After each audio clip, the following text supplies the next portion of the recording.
ఈ నెల 12 నుంచి 15 మధ్య అమరావతి నిర్మాణ పనులు ప్రారంభమవుతాయన్నారు మంత్రి నారాయణ.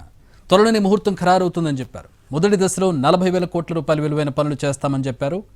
ఎన్నికల కోడ్ కారణంగా టెండర్లు ఆలస్యమయ్యాయంటున్న మంత్రి నారాయణతో మా ప్రతినిధి Sudheer face to face.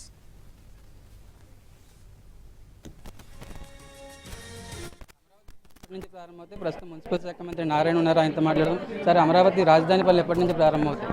Amaravati రాజధాని పనులు ఈ నెలని స్టార్ట్ అవుతాయండి. యాక్చువల్గా 1 మంత్ బ్యాక్ స్టార్ట్ అయ్యి ఉండాల్సింది. అయితే ఎలక్షన్ కోడ్, పట్టభద్రుల ఎలక్షన్ వల్ల ఎలక్షన్ కోడ్ రావటం వల్ల యాక్చువల్గా అది టెండర్లన్నీ ఆపటం జరిగింది. అయితే ఎలక్షన్ కోడ్ అవ్వగానే అన్నీ ఓపెన్ చేశారు మెజార్టీ. ఈ నెల బహుశా 12వ తేదీ నుంచి 15వ తేదీ లోపల అమరావతి రాజధాని పనులు స్టార్ట్ అవ్వడం జరుగుతుంది. ముహూర్తం వాళ్ళ రేపు పెడతారండి. యాక్చువల్గా పెట్టి ఇమీడియట్గా స్టార్ట్ చేయడం జరుగుతుంది. టెండర్ల ప్రక్రియ ఎక్కడి వరకు వచ్చింది సార్? టెండర్లు ఆల్మోస్ట్ ఆల్ కంప్లీట్ చేసామండి. మొత్తం 64,000 కోట్లు. వాటిలో మెజారిటీ యాక్చువల్గా టెండర్లు అయిపోయినాయి, ఓపెన్ చేసేసాము. వాళ్ళకి ఇన్ఫామ్ కూడా చేయటం జరిగింది. అయితే ఒకటే ఇక్కడ యాక్చువల్గా అమరావతి రాజధానికి డబ్బుల విషయంలో కొందరు నాయకులు, వైసీపీ నాయకులు, అందులో జగన్మోహన్ రెడ్డి గారే రకరకాలుగా మాట్లాడుతున్నాడు. ఏం మాట్లాడుతున్నాడు? ముఖ్యమంత్రి గారు ప్రజల సొమ్ము ఖర్చు పెట్టినన్నాడు, కానీ ప్రజల సొమ్ము ఖర్చు పెడుతున్నాను.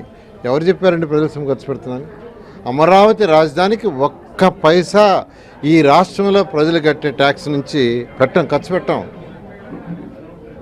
ఎందుకంటే ఆల్రెడీ హడ్కోలోను, ఏడీబీ బ్యాంకులోను, వరల్డ్ బ్యాంకులోను ఈరోజు 31,000 కోట్లకు ఆల్రెడీ వాళ్ళు శాంక్షన్ చేశారు. ఆల్మోస్ట్ అయిపోయింది అప్రూవల్. మన బొత్స సత్యనారాయణ గారు మాట్లాడారు. మీ యొక్క స్ట్రాటజీ ఏంటంటే మేమంతా మాట్లాడుకొని చెప్తాను. ఏందండి అది? 2014-19లో జగన్మోహన్ రెడ్డి గారు అసెంబ్లీలో 30,000 ఎకరాలు కావాలి, ఇక్కడ రాజధానికి ఒప్పుకుంటున్నానని చేతులు ఎత్తాడు.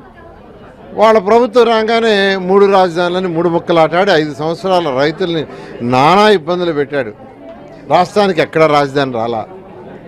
సరే, ఈ ప్రభుత్వం వచ్చిన తర్వాత మేము ఎంతో వేగవంతంగా ఉన్న లీగల్ ప్రాబ్లమ్స్, ఎన్నో లీగల్ ప్రాబ్లమ్స్ ఉన్నాయి, వాటిలన్నిటి 1 by 1 ఓవర్కమ్ చేసుకుంటూ కొన్ని క్యాబినెట్లో అప్రూవల్ కావాల్సి వచ్చింది, కొన్ని అసెంబ్లీ బిల్లు అప్రూవల్ కావాల్సి వచ్చింది. అవన్నీ చేసుకుంటూ 8 నెలల్లో ఒక దారికి తీసుకొచ్చి టెండర్లు పిలిచాం, చక్కగా లోన్లు శాంక్షన్ చేసాం. అయితే ఏమేమి మాట్లాడుతున్నారు? నేను ఒకటే చెప్తున్నానండి, ఎటువంటి పరిస్థితుల్లో కూడా అమరావతి రాజధాని 3 సంవత్సరాలు పూర్తవుతుందని ఈ రాష్ట్ర ప్రజలకు చెప్తున్నాను. ఆ విధంగా ఒక ప్రణాళికతో ముందుకు పోతున్నాం.